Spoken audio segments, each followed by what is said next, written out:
And there are, of course, so many questions about the Omicron variant. So let's bring back Dr. Alok Patel from Stanford Children's Hospital. Doctor, thank you so much for your time once again tonight.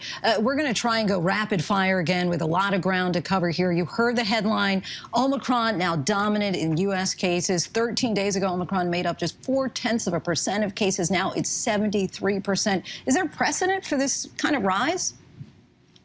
You know, Linsey, there isn't really much of a precedent with respect to this pandemic. This is a astronomically contagious disease. I've even heard some public health officials comparing this to measles because, you know, measles had this level of infectivity. Fortunately, a lot of us don't see measles anymore because vaccines work. And what's really concerning here is that this rise is faster than some of the policy changes that could actually blunt the spread. So it really is on the individual to do what they can to prevent that transmission.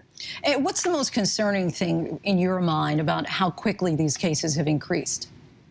You know, the biggest concerns to me are the unknowns with respect to what this truly can do compared to Delta to those who have no previous protection, either from recovering from COVID-19 in the past or from the more safe method from getting the vaccine. That's one of my biggest concerns. Also, there's a big concern in what could actually happen when a bunch of people get exposed and sick at the same time. Before we actually have room to handle it, we've already seen a toll on healthcare workers and our healthcare systems being stretched thin.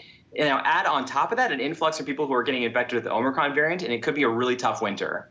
South Africa is 3 weeks ahead of us. So what can we learn, if anything, from the data coming in from there on cases, hospitalizations, and deaths? Because it sounds like initially they were saying that it is a lot milder, but the UK is saying that they're not seeing evidence of that. Well, fortunately, as you mentioned, 3 weeks in South Africa, but there's usually kind of the lag time between this explosion of cases versus what actually translates into hospitalizations. And South African officials haven't seen that rise, which a lot of people at first are saying this is great news. I would hate to make a generalization based on this because they have a high level of previous exposure. Maybe there's some natural immunity. There's also a thought that this could predominantly be affecting those young, healthy individuals. So again, I worry about those who are high risk, young kids or people who haven't yet gotten their vaccination. It's hard to make a statement based on South Africa, but I will take any silver lining we can get right now. Is there enough information yet on Omicron to know whether the symptoms are milder, though? There isn't yet any hard peer-reviewed evidence. But like I mentioned, that early data does suggest it might be more mild. But again, that is a generalization based on people who have some level of protection in the past, and we'll just have to wait and see what happens here in the United States. Of course, with the holiday travel season, there is a lot of attention right now on testing. Are basic at-home rapid tests coupled with all of your loved ones being vaccinated enough in your estimation to ensure safe gatherings?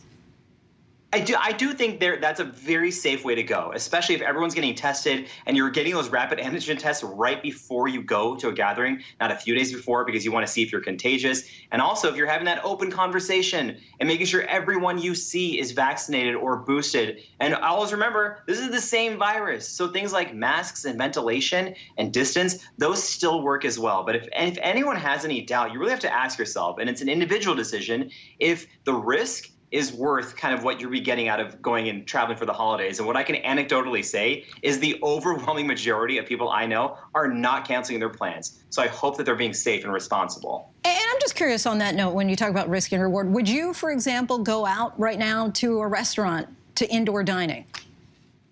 Linsey, I would, because the restaurants I'm going to, you have to have documentation of a vaccine. You have to be vaccinated in order to get that. But I will be completely honest, if I'm in a state or if I'm in a place where I don't know the status of everyone else, I'm not going. I just got back from Arizona yesterday. We didn't go into any indoor places because in Arizona, there are people in the airport who aren't wearing masks. They don't have a vaccine mandate in the same way we do in San Francisco. I still trust the vaccine, but I'm going to be completely transparent. This could all change depending on what we learn about the vaccine. I still have an adorable baby girl at home who I want to protect who is not yet vaccinated, and she is top of my mind in terms of my personal exposure. Of course. And we've seen sports leagues like the NFL change what constitutes symptomatic in an effort to get asymptomatic players back on the field faster. In your estimation, if you are asymptomatic, is it possible to safely interact with others sooner than the standard 10-day quarantine?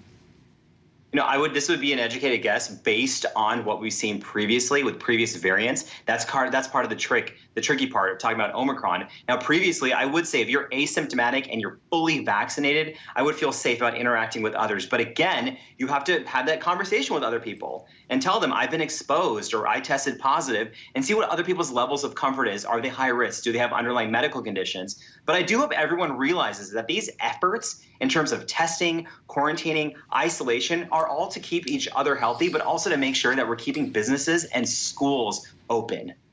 Dr. Alok, finally, a doctor at Johns Hopkins today said all of us have a date with Omicron. At this point, should we all be resigned to the fact that we're all going to get it? Is it just about minimizing its impacts? Linsey, I feel like we're on the final level of like a dystopian video game, and the final boss is winter temperatures, holiday gatherings, complacency, and this highly contagious variant that, based on the numbers, everybody at some point is going to run into. So the best thing you can do is hedge your bets against winding up in the ICU and get vaccinated, get boosted, and do everything you can to protect yourself. Dr. Alok Patel of Stanford Children's Health, always great to speak with you. Appreciate the honest, upfront talk about all things COVID. That's how we roll, Linsey. Thank you. Thanks for rolling with us. Hi, everyone. George Stephanopoulos here. Thanks for checking out the ABC News YouTube channel. If you'd like to get more videos, show highlights, and watch live event coverage, click on the right over here to subscribe to our channel. And don't forget to download the ABC News app for breaking news alerts. Thanks for watching.